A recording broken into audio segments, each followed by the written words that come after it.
नमस्कार दोस्तों, आपके लिए एक ऐसी वैकेंसी लेकर आए हैं जिसमें कोई लिखित एग्जाम नहीं है, सिर्फ आपको फॉर्म डालना है और आपका सिलेक्शन हो जाएगा। तो ये वैकेंसी केवल महिलाओं के लिए है, तो जो भी मेरा भाई देख रहा है वो क्या है, अपनी बहनों के साथ या किसी के भी साथ शेयर कर सकता है। आइए ये वैकेंसी के बारे में जानकारी दे देता हूँ। मध्य प्रदेश आंगनबाड़ी 2026 की वैकेंसी निकली है। किसके ऊपर निकली? इनके कार्यकर्ता, आंगनबाड़ी कार्यकर्ता, सहायिका भर्ती के ऊपर वैकेंसी निकली। टोटल वैकेंसी की बात करूँ 4,767 वैकेंसी। 15 दिन के अंदर आपको फाइनल जॉइनिंग मिल जाएगी। अब कहाँ से अप्लाई करना है, कैसे अप्लाई करना है, इसकी संपूर्ण जानकारी आपको यहाँ मिलने वाली है। तो आइए मेरे भाई इसके बारे में जानकारी, पहले इसका नोटिफ़िकेशन दिखा देता हूँ। नोटिफ़िकेशन में आपको क्या-क्या चीज़ें देखने को मिलेगी। तो ये नोटिफ़िकेशन है मेरे भाई। नोटिफ़िकेशन आपको कहाँ से डाउनलोड, फॉर्म, सभी चीज़ें मैं यहाँ से बताने वाला हूँ। तो संचालनालय महिला और बाल विकास मध्य प्रदेश की ओर से ये निकला है। तो विषय क्या है मेरा? विषय भी देख लेना। आंगनवाड़ी कार्यकर्ता और सहायिका की रिक्त पद की पूर्ति एमपी ऑनलाइन के चयन पोर्टल द्वारा इसका जो फेज 2 है, फेज फर्स्ट इसका हो चुका है, फेज सेकंड इसका चल रहा है। तो इसके बारे में मेरे रिक्त पद जो भी है ये सभी जानकारी देख लेना। आपको सभी इम्पोर्टेंट पॉइंट यहाँ बता रहा हूँ। तो आपका आवेदन कहाँ से करना? एमपी ऑनलाइन का इसके चयन पोर्टल। कहाँ से मेरे भाई? चयन पोर्टल से। तो ये इसकी साइट दी हुई है।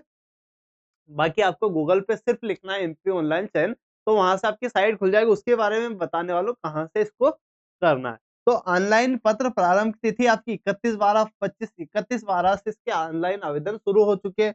अगर यहाँ बात करूं आवेदन पत्र भरने की अंतिम तिथि 10/1/26 मतलब 10 जनवरी तक इसके फॉर्म डाले जाएंगे। अगर आवेदन में कोई त्रुटि हुई तो आप 12 तारीख तक इसके आवेदन में संशोधन कर सकते हैं। ये चीज तो आपके फॉर्म डालने के ऊपर बात हो गई। अब कितने पद है उस पर अपन बात करते हैं। आइए थोड़ा ऊपर स्क्रॉल करते हैं, तो ये सभी चीजें आपको दिख जाएगी। बाकी इसकी क्वालिफिकेशन में बताने वाला हूं, क्या क्वालिफिकेशन है, आपको इसमें नंबर किस प्रकार से मिलेंगे, ये सभी चीजें आपको यहाँ देखने को मिलने वाली है मेरे भाई। तो ये सभी चीजें, ये तो कोई काम की नहीं। आपको वैकेंसी बता देता हूँ कितनी वैकेंसी है, बाकी ऑनलाइन आवेदन और ये चीजें तो आप देख चुके हो। यहाँ से देखना मेरे भाई कि ये इतनी इतनी पद है, तो चयन पोर्टल द्वारा आप फॉर्म तो डाल दोगे। अब यहाँ देखना ये इंदौर संभाग वाइज इसमें वैकेंसी है। तो इंदौर संभाग में आपका अलीराजपुर में आंगनबाड़ी कार्यकर्ता की वैकेंसी 11 है और सहायिका की कितनी है? 37 है। इंदौर में आंगनबाड़ी कार्यकर्ता 19 और सहायिका की 66। इसी प्रकार से खंडवा में टोटल 23 से आंगनबाड़ी कार्यकर्ता और ये आपकी 52 होने वाली है। खरगोन की बात करें तो यहाँ 33 वैकेंसी और यहाँ आपकी 50 वैकेंसी। झाबुआ में कितनी है? 12 आपकी आंगनबाड़ी कार्यकर्ता, सहायिका की 29।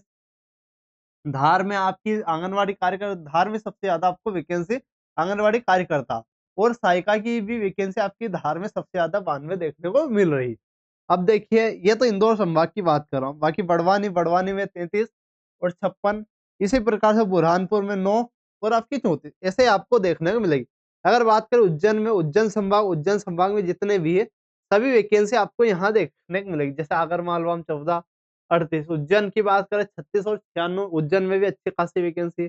बाकी इसी प्रकार से यहाँ देखो तो शाजापुर, रतलाम, मतलब यहाँ देखना उज्जैन में भी है, देवास, नीमच, मंदसौर, रतलाम, शाजापुर, अशोकनगर सभी में आपकी वैकेंसी देखने को मिलेगी। ग्वालियर संभाग में आपका अशोकनगर, गुना, ग्वालियर, दतिया और शिवपुरी में वैकेंसी है। चंबल संभाग में बात करें तो भिंड, मुरैना, श्योपुर। जबलपुर में मेरे भाई, जबलपुर में कहाँ-कहाँ है? तो छिंदवाड़ा में, जबलपुर, डिंडोरी। तो इसकी मेरे भाई ये पीडीएफ भी आपको मिल जाएगी। कहाँ मिलेगी? तो हमारे टेलीग्राम चैनल पर इसकी मिल जाएगी। टेलीग्राम की लिंक कहाँ मिलेगी? तो डिस्क्रिप्शन बॉक्स में मैं डाल दूँगा। बाकी नरसिंहपुर में वैकेंसी है, पांडु, रंगा, बालाघाट, मंडला, सिवनी। नर्मदापुरम में, बैतूल में और हरदा। भोपाल संभाग में आपको कहाँ-कहाँ दिखाई देगी? भोपाल में राजगढ़, रायसेन, विदिशा, सीहोर में आपको वैकेंसी दिखाई देगी।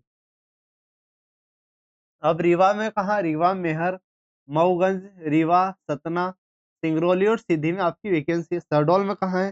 शहडोल में अनूपपुर, उमरिया, शहडोल। सागर में आपकी छतरपुर में, टीकमगढ़, दमोह, निवाड़ी, पन्ना और सागर में। तो ये तो सभी वैकेंसी हो गई। अब यहाँ कार्यकर्ता की टोटल वैकेंसी कितनी है?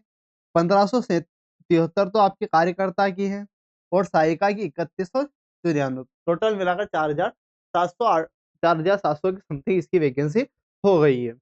तो ये जानकारी थी। अब इसकी जो क्वालिफिकेशन आपकी क्या होना, यहाँ एक बार और देख लेना कि आवेदन प्रारंभ कब से होंगे। 31 तारीख से आवेदन इसकी स्टार्ट हो चुकी है, 10 तारीख तक ही डले जाएंगे, बाकी 12 तक इसमें संशोधन आप कर सकते हो।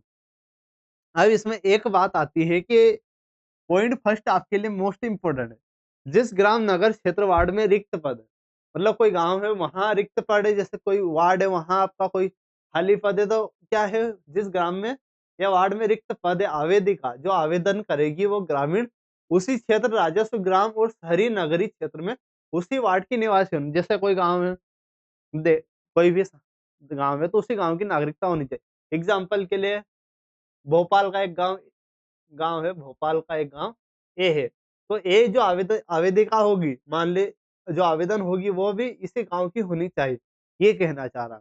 अब आवेदन आंगनवाड़ी कार्यकर्ता और आंगनवाड़ी सहायिका रिक्त पदों हेतु अनिवार्य शैक्षणिक योग्यता जो कितनी योग्यता उसकी होनी चाहिए, कम से कम 12वीं पास वो होनी चाहिए, ये योग्यता होनी चाहिए। अगर बात करें आंगनवाड़ी कार्यकर्ता, आंगनवाड़ी सहायिका की दिनांक क्या 1/1/25 तक स्थिति में 18 से 35 तक इनकी उम्र होनी चाहिए। अब ये एज वाला क्राइटेरिया आपका कहाँ से देखा जाएगा? तो ये 10वीं 10वीं की मार्कशीट से ही आपका ना जन्म प्रमाण पत्र चलेगा, ना आधार कार्ड चलेगा, सिर्फ 10वीं की जो मार्कशीट है उसी आधार पर आपका जन्म निकाला जाएगा कि भाई आपकी उम्र हो रही है नहीं। तो ये मेरे भाई जानकारी थी। बाकी आवेदन शुल्क आपसे ₹100 लिए जाएँगे, कितने? ₹100 आपके आवेदन शुल्क और 18% जीएसटी यहाँ से लिया जाएगा। बाकी इसकी टोटल जो आपकी हो जाएगी, यहाँ की आपकी सभी डिटेल की बात करें, तो आपकी सभी जो प्रायोरिटी हो जाएगी, कब तक फिनिश हो जाएगी? तो सर 15 दिन में, 15 दिन के अंदर-अंदर ये सभी चीज़ें आपकी क्लियर हो जाएगी और आपका मेरिट लिस्ट 3 दिन में तो आपकी टेम्पररी लिस्ट आ जाएगी। उसके बाद धीरे-धीरे सभी प्रोसेस होकर इसमें आ जाएगी। तो आपको क्या फॉर्म डाल देना है और आपकी जो अलग-अलग जैसे आप या तो अनुसूचित जाति जनजाति से हो तो उसके नंबर मिलेंगे। तो इसकी अगर वीडियो चाहिए कि किस आधार पर आपका सिलेक्शन होगा, तो उसकी वीडियो भी मैं प्रोवाइड करवा दूँगा। तो इस वीडियो को ज़्यादा से ज़्यादा शेयर कर देना, वीडियो अच्छा लगा तो वीडियो को लाइक कर देना और चैनल को सब्सक्राइब ज़रूर कर देना। मिलते हैं ऐसे ही वीडियो के साथ, धन्यवाद।